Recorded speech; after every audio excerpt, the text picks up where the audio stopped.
Fala pessoal, sejam bem-vindos a mais um episódio do podcast Pro Café. Assim como prometido no último episódio, então estamos aqui eu e o Alisson novamente para dar sequência na parte de adubação. Alisson, na última nós falamos bastante de correção, a importância do equilíbrio, né, entre os nutrientes, e agora nós vamos partir para a adubação em si. Ok. Vamos pensar primeiro então numa lavoura podada.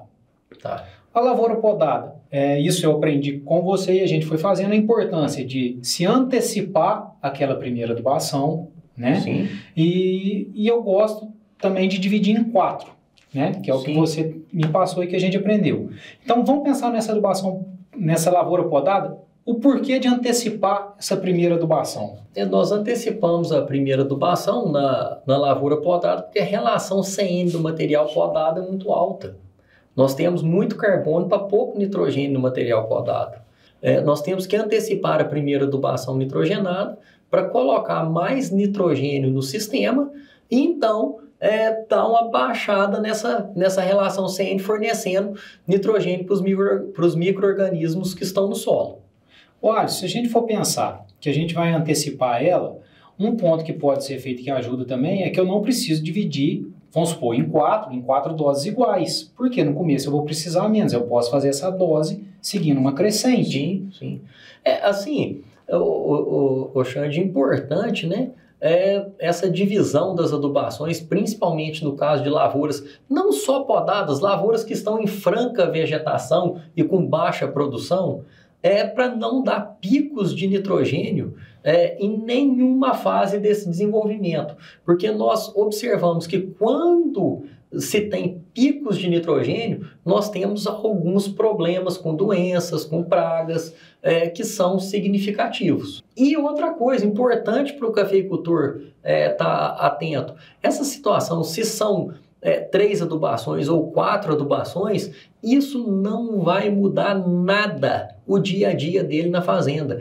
3 adubações demora mais do que 4, cada uma das 4 adubações. No final das contas, a quantidade que o trator vai andar, a quantidade que a pessoa vai andar no manual é praticamente a mesma. A diferença é mínima, de 3 para 4 adubações. As 3 adubações, o Vandão sempre colocava, e tem lá no livro... Finados, Natal e Carnaval. Então, nós estamos definindo Finados, Natal, Carnaval. Seria início de novembro, final de dezembro e ali final de janeiro, início de março. Final de fevereiro início de março. Sim. Tá? E se a gente for dividir em 4? Antecipa a primeira ao invés de ser no final, no início de novembro, ela vai ali para meados de outubro, logo após a primeira florada, né? Ou no meio da primeira e da segunda florada, alguma coisa desse tipo. Depois ele vai fazer no início de dezembro, seria lógico, pessoal, que isso não é data fixa. A segunda, meados de janeiro, e a terceira, final de fevereiro, início de março. Seriam as 4 adubações. Alisson, outro ponto que o pessoal coloca muito é a questão do potássio. Não, o potássio tem que colocar ali sempre nas 2 primeiras, no começo. Tá, só que isso varia também de acordo com a quantidade de potássio. O que eu costumo fazer, Xande? Independente da quantidade. Vamos dizer que seja uma quantidade mediana de potássio. Nem alta, nem baixa, uma quantidade mediana. O que eu costumo fazer? Lavouras que estão com carga alta. Eu coloco o potássio nas 2 primeiras ou nas 2 do meio. Depende da carga, depende do ano, depende da situação. Se é uma lavoura que está em crescimento, uma lavoura esqueletada, eu deixo o potássio para as 2 últimas, ou para a última, ou para as 3 últimas. Eu priorizo o potássio mais no final. Por quê? A maioria das adubações são via cloreto de potássio. O potássio, após dissociado, ele tem uma grande facilidade de lixiviação. Enquanto o pessoal está preocupado com lixiviação de nitrato, a lixiviação de potássio e boro é muito maior do que a lixiviação de nitrogênio, de nitrato. Então vamos preocupar com o potássio. Cuidado, dependendo do tipo de solo, eu coloco o potássio muito cedo e ele falta para a hora que eu precisar. Olha, você tocou num ponto interessante aí que foi do boro. Como aqui a gente brinca, pessoal, que não existe regra na conversa, a conversa vai surgindo e a gente vai passando informação, você falou do boro. E no boro nós vamos ter aí duas fontes. A Olexita. Tem diversas fontes. Mas as duas mais usadas. O Olexita e ácido bórico. Né? O ácido bórico com um poder de lixiviação muito maior e uma absorção muito mais rápida. A Olexita com liberação mais lenta, né? E uma lixiviação menor. Sim. Então, quando seria bom usar um ou o outro, ou até mesmo uma associação? Vai depender, lógico, que da análise de solo, vai depender do nível que nós temos de boro no solo. Se tiver muito baixo, o ideal é que nós façamos uma associação das duas, ácido bórico e Olexita.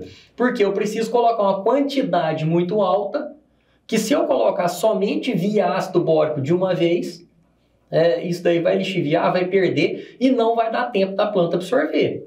Porque a planta ela vai pegar o que ela precisa naquele determinado tempo. Ela precisa de boro em todo o ciclo. Ela não precisa de boro em um determinado momento. Eu coloco ácido bórico em grande quantidade em um determinado momento, a planta vai pegar o que precisa, o resto vai lixiviar. Se a quantidade de boro que eu estiver necessitando for muito pequena, eu posso colocar via Olexita ou via ácido bórico, tanto faz.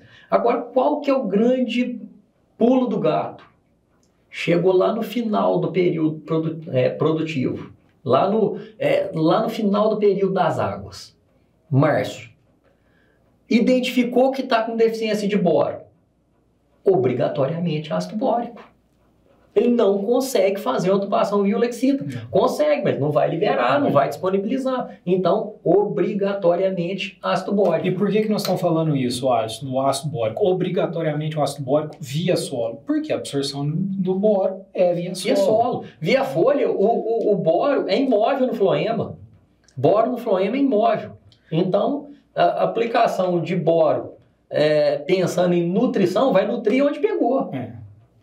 Olha, para a gente finalizar esse programa, vamos pegar no que o pessoal gosta, que seria, vamos voltar no nitrogênio. Tá. Das fontes de nitrogênio que a gente tem e o porquê de usar mais uma ou a outra. Então, muita gente hoje, a gente gosta, né, do nitrato, sim, porque a perda dele é muito menor, sim, é muito melhor. Sim. Porém, a gente tem alguns solos com pH muito ácido, muito básico, pH está subindo, a gente precisa de usar um ureia, fosfato de amônio, para poder abaixar esse pH, para melhorar a absorção de micronutrientes. Sim. Então, assim, num resumo, todas as fontes são muito boas. Todas. Né? As ureias protegidas hoje, né, que a gente tem, você perde pouco também mesmo. Muito bom. A única coisa que eu não concordo é que até hoje, ureia protegida custa o preço de nitrato. Ureia protegida é ótimo, mas não é nitrato. Então não pode custar o mesmo preço. Só isso. É só isso. Só isso. Para passar para o produtor, pensando nas fontes, então, aquele que fica meio receoso de usar uma ou outra, o que você deixaria de recado para ele com relação às fontes de nitrogênio? Fontes de nitrogênio. O que nós temos de fonte de nitrogênio? Nós temos ureia, nitrato e sulfato de amônio. Aí depois você tem as variantes.